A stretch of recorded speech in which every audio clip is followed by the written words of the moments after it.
సూర్యాపేట జిల్లా పోలీస్ కార్యాలయం ప్రాంగణంలో సామూహికంగా మొక్కలు నాటిన జిల్లా పోలీస్ అధికారులు, సిబ్బంది. ఈ సందర్భంగా ఎస్పీ నరసింహ ఐపీఎస్ మాట్లాడుతూ, సూర్యాపేట జిల్లా పోలీస్ శాఖ ఆధ్వర్యంలో వన మహోత్సవం కార్యక్రమం నిర్వహించి సామూహికంగా 500 మొక్కలు నాటారు. ప్రతి ఒక్కరూ మొక్కలు నాటి పర్యావరణ రక్షణకు, ప్రకృతి పరిరక్షణకు పాటుపడాలని అన్నారు. పర్యావరణ పరిరక్షణపై ప్రజలు అవగాహన కలిగుండాలని, ఒక మొక్క ఒక జీవం విధంగా ప్రతి ఒక్కరూ మొక్కలు నాటి సంరక్షించాలని కోరారు. ఈ వన మహోత్సవం ద్వారా పర్యావరణ పరిరక్షణ కార్యక్రమంలో పోలీసులు భాగస్వామ్యమై మొక్కలు నాటడం ద్వారా భవిష్యత్ తరాలకు ఆరోగ్యకరమైన వాతావరణాన్ని అందించాలని అన్నారు.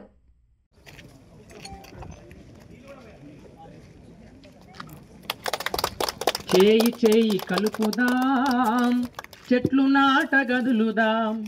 పర్యావరణ పరిరక్షణ ప్రతి ఒక్కరి బాధ్యత, మొక్కలను నాటుదాం. చేయి చేయి కలుపుదాం, చెట్లు నాటగదులుదాం. పర్యావరణ పరిరక్షణ ప్రతి ఒక్కరి బాధ్యత, మొక్కలను నాటుదాం. అడవులను పెంచాలే, కాలుష్యాన్ని తరమాలే. అడవులను పెంచాలే, కాలుష్యాన్ని తరమాలే. వానలను రప్పించి చెరువులను నింపాలే. చేయి చేయి కలుపుదాం, చెట్లు నాటగదులుదాం. పర్యావరణ పరిరక్షణ.